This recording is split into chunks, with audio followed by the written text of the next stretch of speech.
Good morning, it's Friday the 27th of October in London. This is the Bloomberg Daybreak Europe podcast. I'm Stephen Carroll. Coming up today, American forces strike Iran-linked targets in Syria as Tehran warns the US won't be spared if the Israel-Hamas war spreads.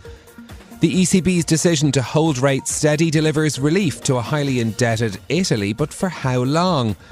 And a 40k cut at one of the big four. EY slashes UK partner payouts as economic uncertainty grows. Let's start with a roundup of our top stories. The United States says it hit two facilities in eastern Syria it believes were used by Iran's Islamic Revolutionary Guard following repeated attacks on US forces in the region. The strikes come as Iran's foreign minister warned the US won't be spared if the war between Israel and Hamas spreads. Meanwhile, the United Nations Security Council failed to reach an agreement on calling for a humanitarian ceasefire in Gaza. France's UN ambassador Nicolas de Rivière is dismayed. The Security Council is stuck. It's very disappointing. We should get back to negotiation, do a compromise, prioritize humanitarian access, this humanitarian pause, while recognizing the right of Israel to defend itself. Nicolas de Rivière spoke as the Israeli army reportedly made further overnight ground raids into northern Gaza following Wednesday night's limited incursion with infantry and tanks. Reports from Gaza's health ministry, Gaza's Hamas-run health ministry says 7,000 people have now been killed in airstrikes on the territory. Qatar's senior hostage negotiator has warned that an escalation in the conflict will hamper efforts to secure the safe release of captives. The country's Minister of State, Mohammed Al-Khulafi, says all civilian hostages in Gaza can be released in the coming days, but a pause in the fighting is needed. If there's a continuing bombing, our task is getting more difficult. The mediators need a period of calm, a situation where we can speak easily to both parts and try to be more creative in bringing more initiatives that can get those civilians out. Those comments from Qatar's senior hostage negotiator come as Israel's military said it had killed Hamas's deputy head of intelligence in an airstrike on Gaza. In a statement, the Israel Defense Forces said that Shadi Baroud was one of the key figures behind the October 7th attacks that killed 1,400 people. To other news now, and the European Central Bank has left interest rates unchanged for the first time in more than a year. Following last month's knife-edge decision to lift the rate to a record 4%, policymakers kept it there on Thursday. And ECB President Christine Lagarde says markets shouldn't expect them to come down from there anytime soon. We are determined to ensure that inflation returns to our 2% medium-term target in a timely manner.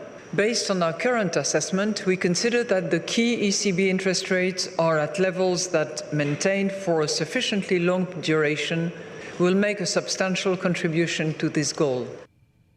Christine Lagarde also insisted the central bank didn't even discuss a faster wind down of its pandemic bond buying programme. The comments offer a welcome relief to Italy at a time when investors are wondering if the country could soon be cut to junk as borrowing costs on its massive national debt soar. Janet Yellen says the surge in Treasury yields is tied to the strength of the economy rather than the widening fiscal deficit. The US Treasury Secretary told Bloomberg bond prices touching levels not seen since the financial crisis is a reflection of consumer resilience.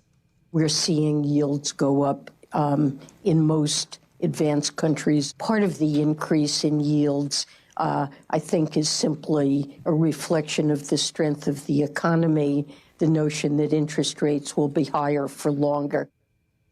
Yellen's view clashes with some bond market participants who point to the sharp increase in the American government's deficit as a cause of the jump in yields.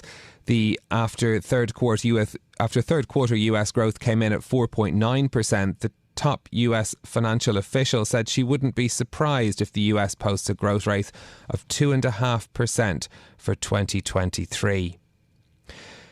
Amazon.com reported quarterly revenue that topped analyst estimates. The story now from Bloomberg's Charlie Pellet.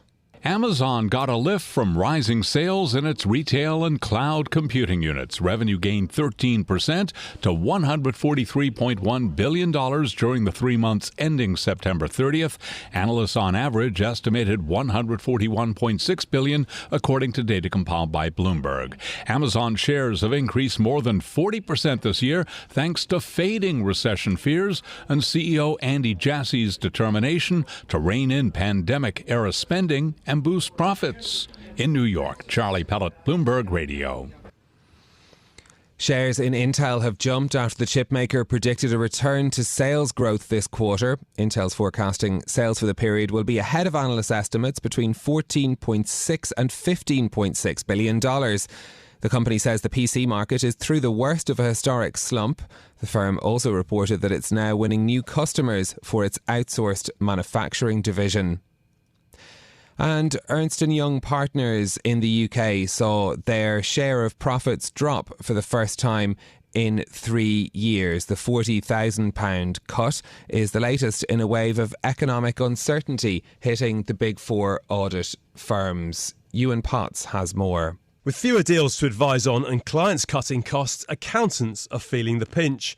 EY's UK division recently cut 5% of jobs in financial services, and now they're shrinking their £220 million bonus pool by 30%.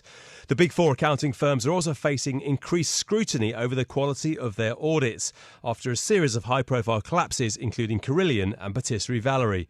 In London, I'm Ewan Potts, Bloomberg Radio. Those are your top stories. On the markets, the MSCI Asia Pacific Index is 1.1%. It's 1% higher now. Eurostoxx 50 futures are up by 0.3%, and the 10-year Treasury yield is a basis point higher this morning at 4.86%. Let's get more detail on the rising regional tensions in the Middle East over the Israel-Hamas war. Iran's foreign minister warning the US won't escape unaffected if the conflict spreads. This after the White House said they sent a direct message to Tehran warning against targeting US military personnel in the region. And we've been learning about more strikes on Syria. Targets in Syria linked to Iran this morning too. Our EMEA News Director Rosalind Matheson is with us in studio for more. Good morning to you, Ros. Let's start with this apparent ratcheting up of tensions between the US and Iran and learning of more strikes on Syria targets too. What can you tell us?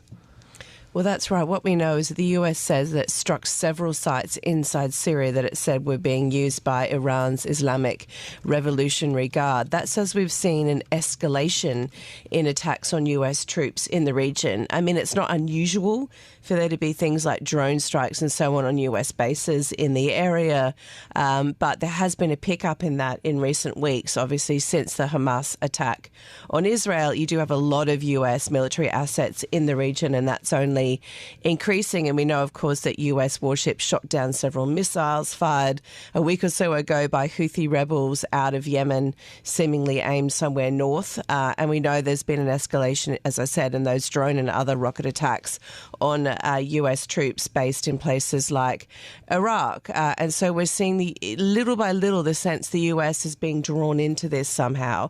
Obviously, there's no sense that US wants to get militarily involved in what's happening exactly inside Israel and Gaza, but there's lots of outfits operating in this region, lots of proxy groups operating in this region on behalf of Iran and other nations, and they're obviously using this moment to test the boundaries here. And so the risk is that you just get a further pickup in these attacks on US soldiers, and at some point you get a more significant one than we've seen so far. And the rhetoric that we're hearing then from political leaders on this as well has also been stepped up. This warning from Iran's foreign minister, the US won't escape unaffected. How significant is that? Well, it's interesting, of course, that they're saying this and the US warning Iran quite publicly. But the interesting also is it's just very clear that Iran and the US are kind of talking in back channel ways, but also publicly to each other. And that's a bit unusual. The US normally keeps these communications very much touch to themselves and don't advertise them. And what they're saying is, yeah, we're in touch as much as we can with Iran and through other channels potentially into Iran. And the messaging is the same. Don't pull us into this thing and don't get involved yourselves, because, of course, Iran, again, has its fingers in many, many proxies in the region. And they could come at the US in multiple ways, not just Hamas, but, of course, Hezbollah, of course, the Houthis in Yemen and more. And so very much a level of concern about the risk of a broadening conflict. And so while you're getting those public statements of rhetoric, and obviously sort of fairly fiery rhetoric in return from Iran, what's interesting to me is it's quite clear that they're talking to each other about this at least. Yes, and we will monitor that for further developments as well. Meanwhile, Bloomberg has learned that Israel is looking for the help of spyware companies when it comes to tracking the hostages that are still in Gaza. Well, that's right. It's quite interesting to learn that some of these spyware companies, including NSO, which makes Pegasus spyware, which I'm sure many of us have heard of, they're enlisting these companies and their services to try and track the hostages that are in Gaza. And many of these companies are saying, yes, we'll give you our services for free. And maybe they can be involved in other aspects of this conflict between Israel and Hamas. Of course, that's not necessarily without controversy, though, because, as I said, the Pegasus software, that company is blacklisted by the US and other countries, as are other operators in that field. We knew a few years ago there were revelations that this software had been sold to some fairly authoritarian regimes around the world, multiple countries that were using it potentially to spy on dissidents, on journalists and so on. And so this company is not exactly without controversy, as I said, but right now its spyware is proving quite useful, shall we say, in efforts to try and locate these hostages. At the same time, just back to the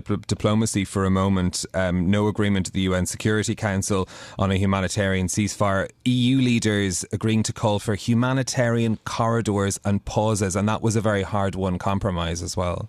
Well, that's right. It's interesting seeing this sort of word salad, in essence, that's going on. Is anyone willing to call it a ceasefire? It doesn't seem so, because that might have bigger connotations. But essentially what they're doing is sort of trying to get a ceasefire, a pause in fighting, that, if you want to call it that, including the aerial bombardment that's been going on by both sides. Israel into Gaza, and Hamas is still sort of firing rockets at Israel. And the idea, as you say, is to get enough of a break to allow more of the humanitarian aid to go in. So there's no suggestion that any kind of pause/ceasefire would be a long one, or how long it might go for, or that it would stop a potential ground invasion of Israel. It's certainly none of that. It's just simply to allow some of that aid potentially to get through.